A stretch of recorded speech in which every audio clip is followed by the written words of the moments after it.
Less than a year before India's general elections, the resignation of a BJP member has set politics abuzz. Shivam Shankar Singh was a key member of the BJP until recently helped manage the state elections in Tripura. Singh is a data scientist and has worked closely with BJP's National General Secretary Ram Madhav. After studying economics at the University of Michigan, he came back to India and joined the BJP in 2013 to work for Modi's election campaign. On Sunday, he penned a now viral post explaining several issues that prompted him to leave the Saffron Party. Must-reads from across Asia, directly to your inbox. Here's Singh's post, reproduced in full. Political discourse is at its lowest point in the country, at least in my lifetime. The partisanship bias is unbelievable and people continue to support their side no matter what the evidence. There is no remorse even when they're proved to have been spreading fake news. This is something that everyone, the parties, and the voters or supporters are to be blamed for. BJP has done a great job at spreading some specific messages with incredibly effective propaganda, and these messages are the primary reason that I can't support the party anymore. But before we get into any of that, I'd like everyone to understand that no party is totally bad, and no party is totally good. All governments have done some good and messed up on some fronts. This government is no different. The good one. Road construction is faster than it was earlier.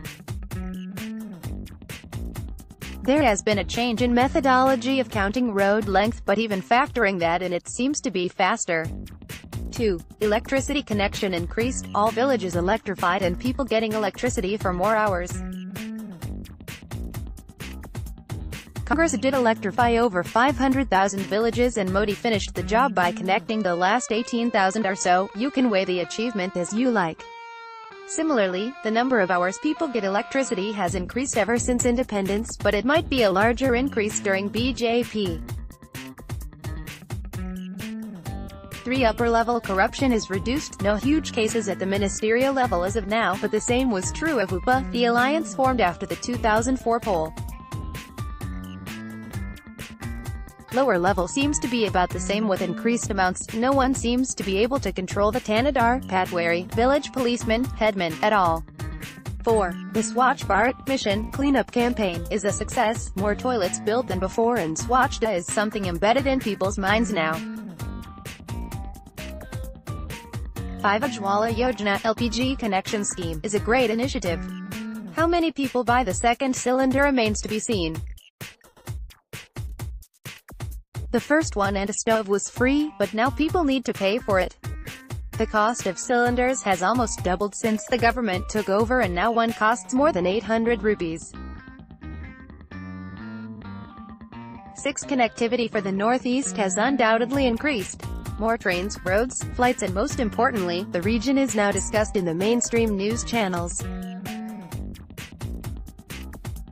7. Law and order is reportedly better than it was under regional parties.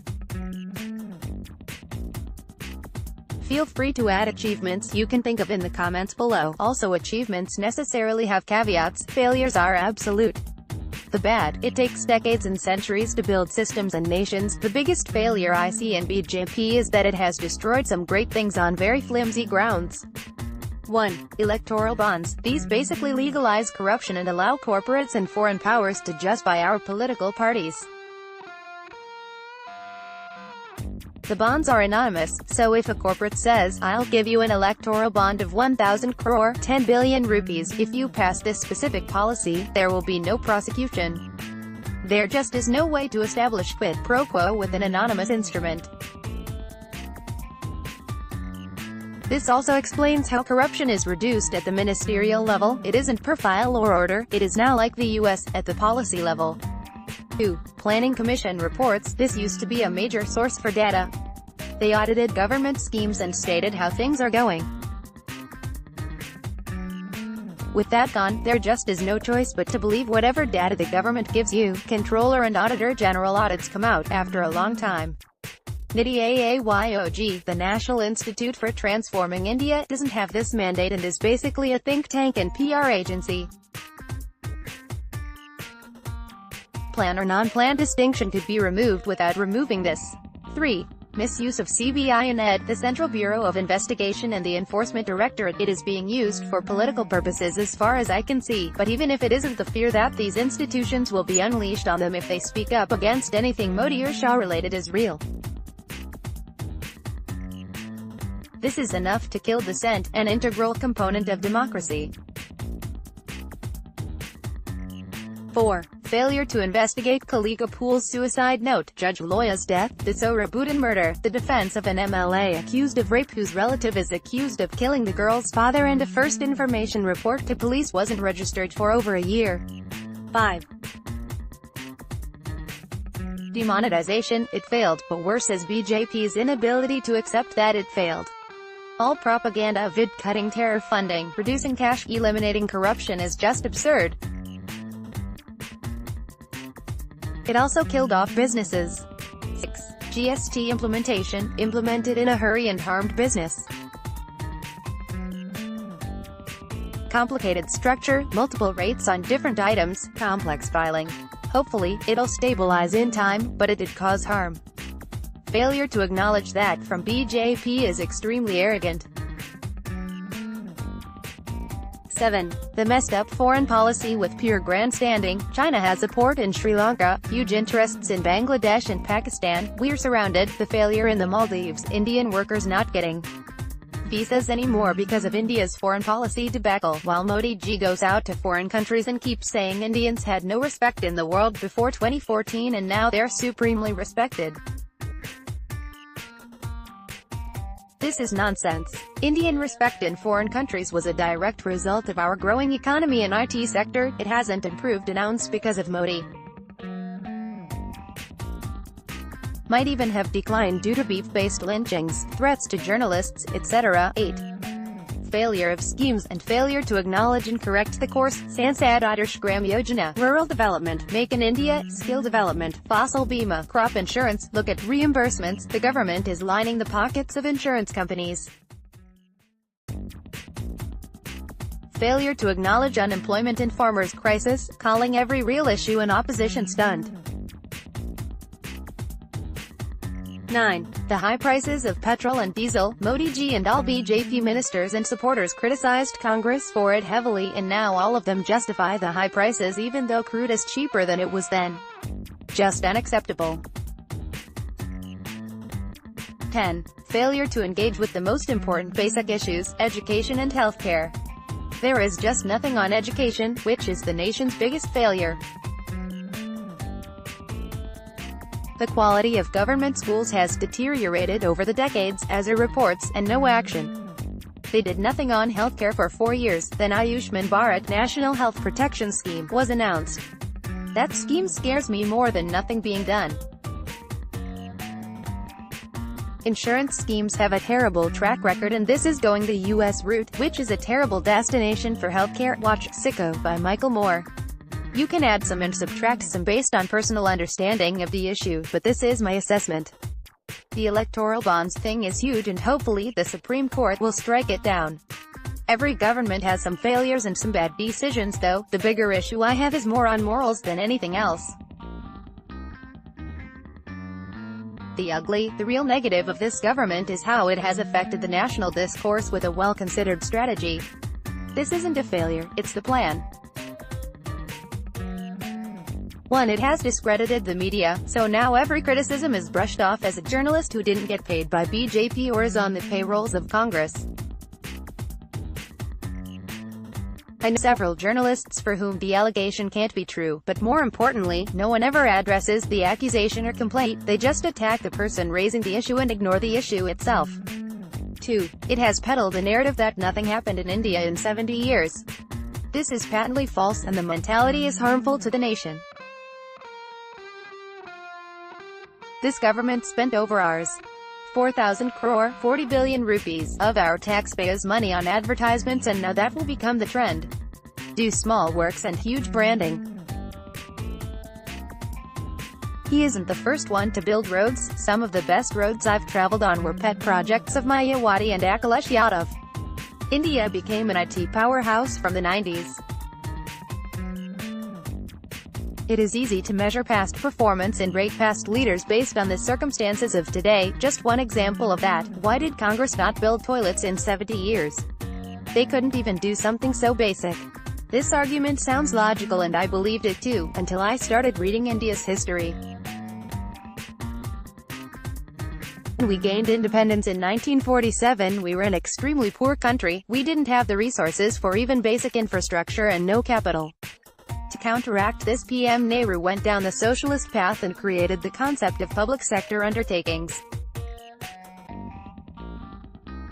We had no capacity to build steel, so with the help of Russians, the Heavy Engineering Corporation (HEC), Ranchi was set up that made machines to make steel in India. Without this, we would have no steel, and consequently no infrastructure.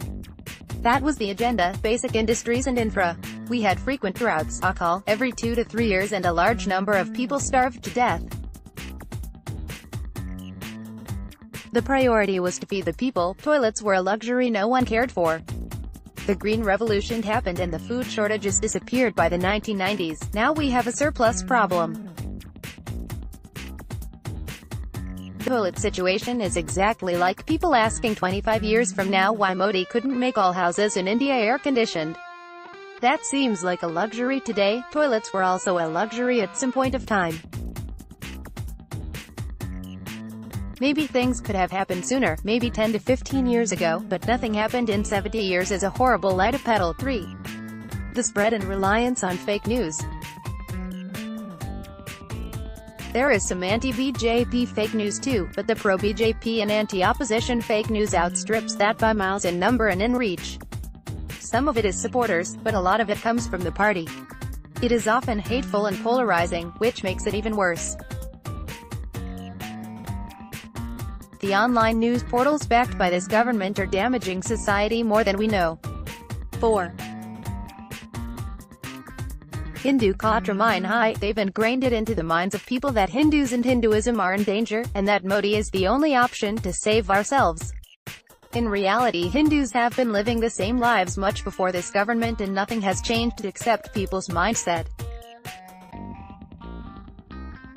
Were we Hindus in danger in 2007? At least I didn't hear about it every day, and I see no improvement in the condition of Hindus, just more fear-mongering and hatred. 5. Speak against the government in your anti-national and, more recently, anti-Hindu. Legitimate criticism of the government is shut up with this labeling. Prove your nationalism. Sing Vande Mataram everywhere. Even though BJP leaders don't know the words themselves, they'll force you to sing it. I'm a proud nationalist, and my nationalism won't allow me to let anyone force me to showcase it. I will sing the national anthem and national song with pride when the occasion calls for it, or when I feel like it, but I won't let anyone force me to sing it based on their whims. 6. Running news channels that are owned by BJP leaders whose sole job is to debate Hindu-Muslim, national anti-national, India-Pakistan, and derail the public discourse from issues and logic into polarizing emotions. You all know exactly which ones, and you all even know the debaters who are being rewarded for spewing the vilest propaganda. 7. The polarization. All the message of development is gone. BJP's strategy for the next election is polarization and inciting pseudo-nationalism. Modi ji has basically said it himself in speeches. Jinnah, Nehru Congress leaders didn't meet Bhagat Singh in jail. Fake news from the PM himself. Think leaders met leaders in Pakistan to defeat Modi in Gujarat. Yogi ji's speech on Maharana Pratap was greater than Akbar. Jawaharlal University students are anti-national. It isn't the stuff I want to be hearing from my leaders, and I refuse to follow anyone who is willing to let the nation burn in riots for political gain. These are just some of the instances of how BJP is pushing the national discourse in a dark corner. This isn't something I signed up for, and it totally isn't something I can support. That is why I am resigning from BJP. P.S. I supported BJP since 2013 because Narendra Modi ji seemed like a ray of hope for India, and I believed in his message of development. That message and the hope are now both gone. The negatives of this Narendra Modi and Amit Shah government now outweigh the positives for me, but that is a decision that every voter needs to make individually. Just know that history and reality are complicated. Buying into simplistic propaganda and espousing cult-like unquestioning faith are the worst thing you can do. It is against the interests of democracy and of this nation. You all have your own decisions to make as the elections approach. Best of luck with that. My only hope is that we can all live and work harmoniously together, and contribute towards making a better, stronger, poverty-free and developed India, no matter what party or ideology we support. Always remember that there are good people on both sides. The voter needs to support them and they need to support each other even when they are in different parties. This post originally appeared on Medium. Continue reading.